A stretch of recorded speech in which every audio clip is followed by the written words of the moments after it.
Alors hier, il n'y avait pas un mot sur la Chine ou sur les droits de douane, pas une plainte sur les chiffres économiques d'hier. Pourtant, il y avait de quoi râler à un bon moment, sauf en Europe où il paraît que depuis quelques jours, eh bien c'est Byzance. Mais par contre, là où il y avait des trucs à dire, c'est sur ce que les marchés savent avant tout le monde et sur certaines choses qui ont le goût du délit d'initié, qui ont l'odeur du délit d'initié et qu'on pourrait jurer que ça n'est pas du Canada Dry. Ça commence à faire un peu beaucoup de gens qui sont plus égaux que les autres et c'est à se demander s'il n'y a pas quelqu'un qui aurait craqué le code de ChatGPT version finance. Bienvenue dans ce Morning Bull Live où on va apprendre que l'Europe est en croissance, que les USA sont dans la merde, mais que ça pourrait aider la Fed et où une chose est sûre et certaine, c'est pas de la faute de Donald Trump. Nous sommes le 1er mai 2025 et je m'appelle Thomas Veillet.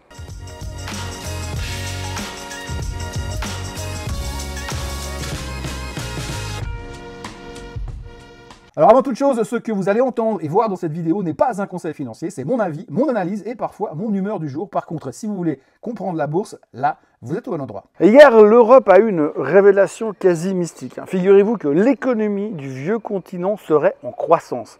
Ouais, je sais, dit comme ça, on croirait l'annonce d'un épisode de Stranger Things version BCE, et pourtant, le chiffre est tombé. Le PIB européen, attendu mollement à plus 0,2% par les fameux économistes qui savent, eh ben lui, il est sorti à 0,4%.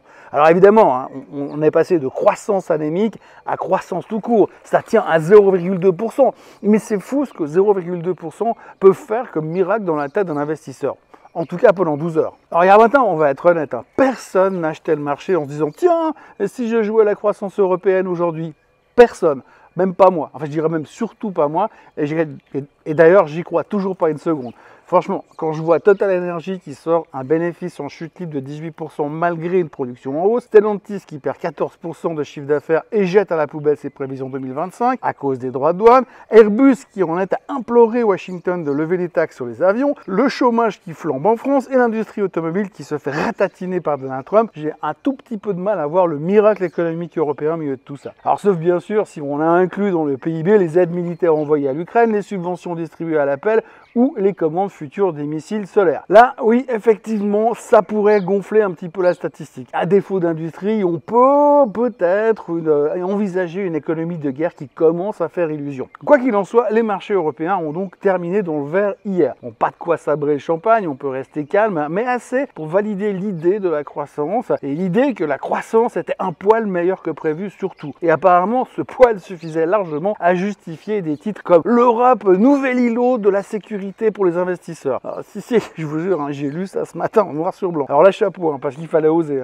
Oser appeler îlot de sécurité à un continent qui se fait canarder par Trump sur le plan économique et dont la moitié des ministres français passent leur journée à annoncer la guerre avec la Russie en conférence de presse, ça fait un peu beaucoup à mon sens. Mais bon, je vais pas remettre en question les oracles de la finance détenteurs du grand sachoir économique universel. Si eux disent que l'Europe est un refuge, eh bien soit. L'Europe est un refuge. On espère juste que c'est pas un refuge de la SPA. Résultat, le DAX grimpe de 0,32%, le CAC 40 s'envole d'un demi%, en pleine extase, post-PIB, et la Suisse, tout en modestie, s'offre un 0,42% de hausse. Mais bon, comptez pas sur UBS pour expliquer la hausse du SMI, parce que même si la grande banque restante du pays a publié un trimestre mieux que prévu, le contexte reste franchement tendu, et je crois qu'elle terminait en baisse de 0,3%. Bref, bénéfice net en recul de 4%, certes, mais qui a battu les attentes grâce à un taux d'imposition aussi discret qu'un chuchotement fiscal, merci à la planification made in Berne, les revenus baissent, les charges montent, les rachats d'actions continuent, mais les clients, eux, ramènent un peu moins de cash que d'habitude. La digestion du Crédit Suisse,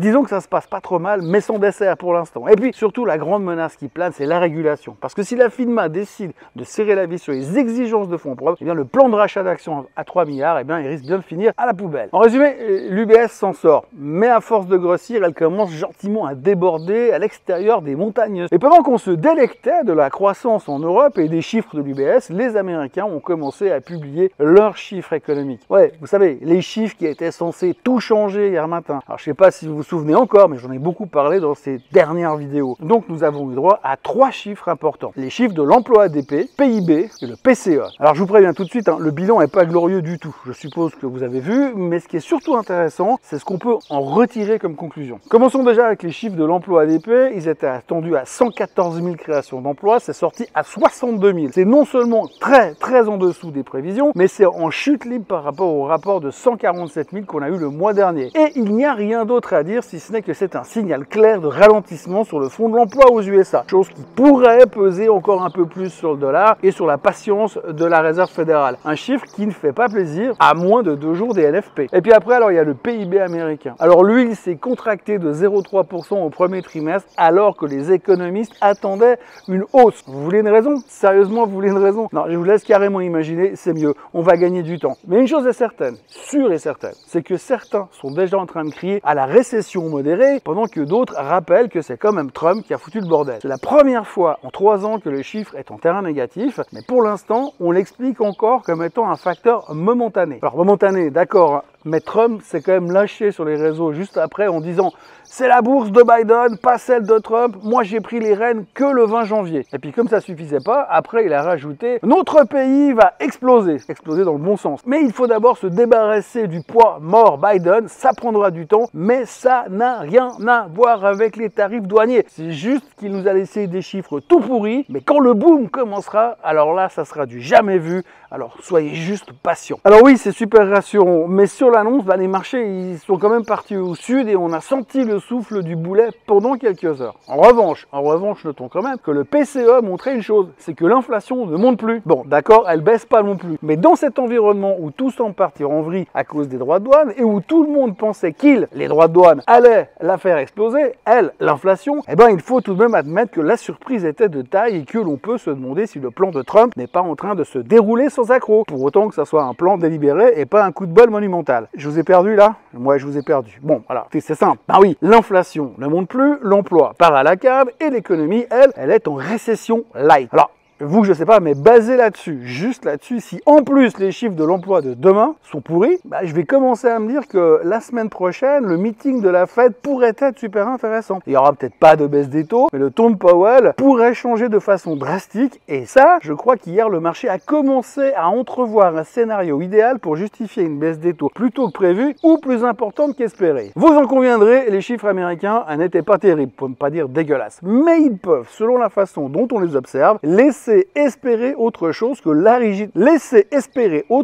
de la rigidité et du hawkishness chez Jérôme Powell. Bon, honnêtement, les marchés n'ont pas tout de même trop bien pris la chose dans les 2 heures qui ont suivi la publication des chiffres. Le S&P a plongé de près de 2% avant de reconsidérer la chose et venir osciller autour des 5500 durant le reste de la séance. Légèrement en baisse, mais pas fondamentalement déprimé. Et puis alors, la magie mystérieuse des marchés financiers a encore joué à 25 minutes de la clôture, sans aucune nouvelle, sans aucune annonce macro, sans aucun post sur X, Truth Social, Facebook ou LinkedIn, les indices américains ont explosé à la hausse, récupérant 1,5% en moins d'une demi-heure. Incroyable!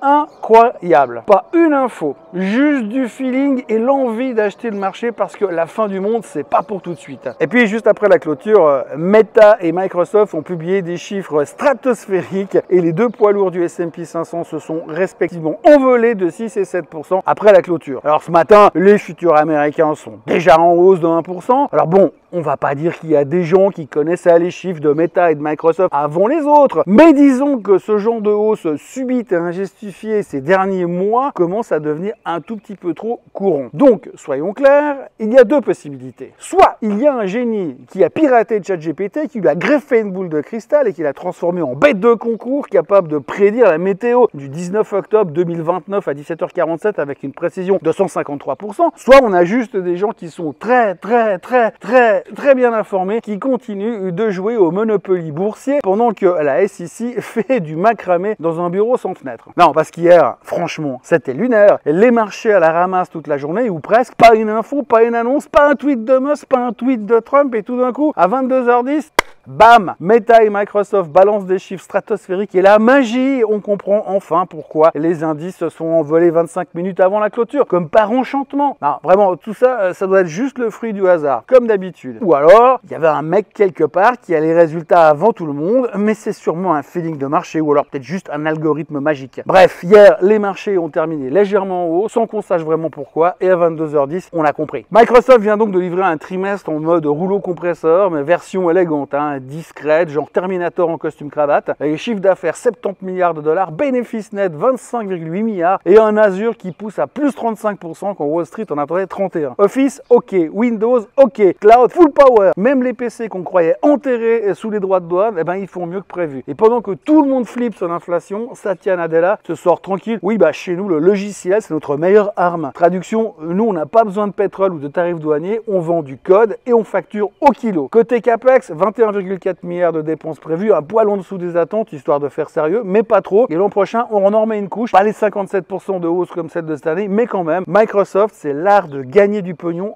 en silence. Et puis il y avait Meta. Meta, c'est un peu le gosse hyperactif du digital, ça claque du pognon dans tous les sens, mais ça sort des bulletins scolaires irréprochables. Résultat, 6,43 $ par action contre 5,23 attendus, 41,4 milliards de pubs encaissés et le marché qui dit merci avec un joli plus 6% after close. Zuckerberg a relevé la barre des dépenses en intelligence artificielle à 72 milliards, soit plus ou moins le PIB du Tadjikistan. Ils annoncent qu'ils vont tout utiliser pour raffiner les campagnes de pub, Threads, WhatsApp, l'IA pour cibler, vendre, pour prédire ton prochain achat de slip. Bref, ils sauront tout. Et c'est là-dedans qu'ils vont investir. Ah oui, d'accord, la pub en Asie recule à cause des droits de douane, mais bon, Zuckerberg, ils sont contre-fous. Ils prévoient jusqu'à 45,5 milliards au second trimestre, et tant que l'argent rentre, eh ben, ils continuent d'arroser. Moralité, bah, Meta est en train de brûler des billets comme s'il devait chauffer Versailles, mais pour l'instant, dans le sous-sol, eh ben, il y a une imprimante à cash qui tourne. Alors, tout va bien. À eux deux, Microsoft et Meta ont redéfini le bull market à l'américaine. Il y en a un qui transforme le cloud en machine à cash silencieuse, et l'autre qui jette des milliards sur l'intelligence artificielle comme s'il jouait au poker en pleine crise économique et il gagne à tous les coups. Et pendant que l'économie tangue sous les coups de Trump, que l'inflation donne le tournis à la Fed, et les deux géants avancent peinard, la sacoche pleine et les algos affûtés. Alors si tu veux survivre dans ce marché, c'est simple, il faut du cash, du cloud, une IA qui clignote et des investisseurs qui acceptent de fermer les yeux pendant quelques temps. Pour l'instant, le match est plié. Reste à voir Apple et Amazon ce soir vont réussir à rester dans l'arène ou ils vont simplement juste ramasser les miettes. Et sinon, pendant que Microsoft et Meta faisaient tout péter, eh bien le pétrole s'est fait découper.